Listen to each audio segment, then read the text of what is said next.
আসসালামু আলাইকুম। আজকে চিংড়ি মাছ দিয়ে লাউ রান্না করে দেখাবো। এটা বানানো একদম সহজ আর খেতে ভীষণ মজার। আর কিভাবে সবুজ রেখে রান্নাটা করতে পারবেন সেটাই দেখাবো। প্রথমেই একটা হাঁড়িতে আমি 3 টেবিল চামচের মতো তেল দিয়ে দিলাম। তেলটা হালকা গরম হয়ে গেলে দিয়ে দিচ্ছি 3টা মিডিয়াম সাইজের পেঁয়াজ কুচি। দিয়ে দিচ্ছি বেশি করে কাঁচামরিচ, প্রায় 6 থেকে 7টা কাঁচামরিচ আমি এইভাবে পুরোপুরি ফালি করে নিয়েছি। লাউ তরকারিতে কাঁচামরিচের পরিমাণ বেশি করে দিতে হবে, এতে করে লাউ তরকারির স্বাদ দ্বিগুণ হয়ে যাবে। এবার যখন পেঁয়াজটা হালকা ভাজা হয়ে যাবে, পুরোপুরি ভাজতে হবে না, ঠিক এই পর্যায়ে আমি লবণ দিয়ে দিচ্ছি পরিমাণ মতো, একটু পানি দিয়ে দিচ্ছি যাতে পেঁয়াজটা পুড়ে না যায়। দিয়ে দিলাম হাফ চা চামচ হলুদের গুঁড়া, হাফ চা চামচ মরিচের গুঁড়া আর হাফ চা চামচ জিরার গুঁড়া। দিয়ে দিলাম ফ্রোজেন টমেটো।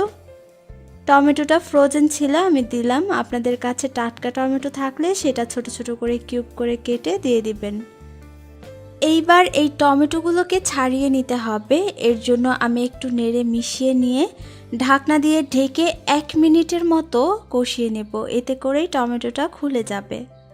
তবে আপনাদের টমেটো টাটকা হলে এই ঢাকনা দেওয়ার প্রয়োজন নেই, জাস্ট হালকা একটু পানি দিয়ে মশলাগুলোকে ভালো করে কষিয়ে নেবেন।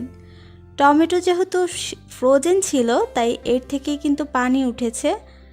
যখন দেখবেন তেল ভেসে উঠেছে, মশলা কষানো হয়ে গেছে, তখন চিংড়ি মাছ দিয়ে দিচ্ছি। চিংড়ি মাছ আপনাদের পরিমাণ অনুযায়ী দিয়ে নেবেন, যতগুলো আপনাদের প্রয়োজন। এবার এই মাছটাকে 2 থেকে 3 মিনিটের জন্য এই মশলার মধ্যে একটু ভেজে নিতে হবে। এর ফলে মশলাটা ভালো করে কষানোও হয়ে যাবে আর চিংড়ি মাছটা ভালো করে ভাজাও হয়ে যাবে।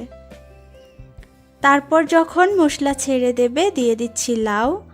লাউ আমি মিডিয়াম সাইজের একটা দিয়েছি আর এইভাবে কেটে নিয়েছি। লাউ কিন্তু কাটার উপরেও স্বাদ নির্ভর করে, তাই অবশ্যই এভাবে একটু গোল গোল করে কেটে নেবেন। এবার ভালো করে মশলার সাথে লাউগুলোকে মিশিয়ে নিব। আরেকটা কথা, আমি এরকম নিত্য নতুন আপনাদের জন্য অনেক কষ্ট করে ভিডিও তৈরি করি। আপনাদের যদি ভিডিওটি ভালো লাগে অবশ্যই চ্যানেলটি সাবস্ক্রাইব করে রাখবেন, বেল আইকনটি অন করে রাখবেন, সবার আগে আপনার কাছে ভিডিও পৌঁছে যাবে। ঢাকনা দিয়ে ঢেকে আমি 3 থেকে 4 মিনিট মিডিয়াম থেকে একটু কম আঁচে রান্না করেছি। আর এখন দেখুন এই লাউগুলো অনেকখানি ঝোল ছেড়েছে। লাউ থেকে যদি ঝোলটা না ছাড়ে তবে অল্প একটু আলগা পানি ব্যবহার করতে পারেন, তবে খুব কম পানিটা ব্যবহার করবেন। লাউতে আলগা পানিটা ব্যবহার করলে লাউয়ের স্বাদটা নষ্ট হয়ে যায়। এবার আরেকটু লবণ লাগতো তাই দিয়ে দিলাম। তবে আরেকটা টিপস শেয়ার করি, লাউ যখন রান্না করবেন সাথে সাথে ধুবেন, তাহলে দেখবেন লাউ থেকে এক্সট্রা পানি বের হবে। অল্প আঁচে লাউটা রান্না করার পর যখন সেদ্ধ হয়ে যাবে তখন বেশি করে ধনিয়া পাতা কুচি দিয়ে এই রান্নাটা কমপ্লিট করতে হবে।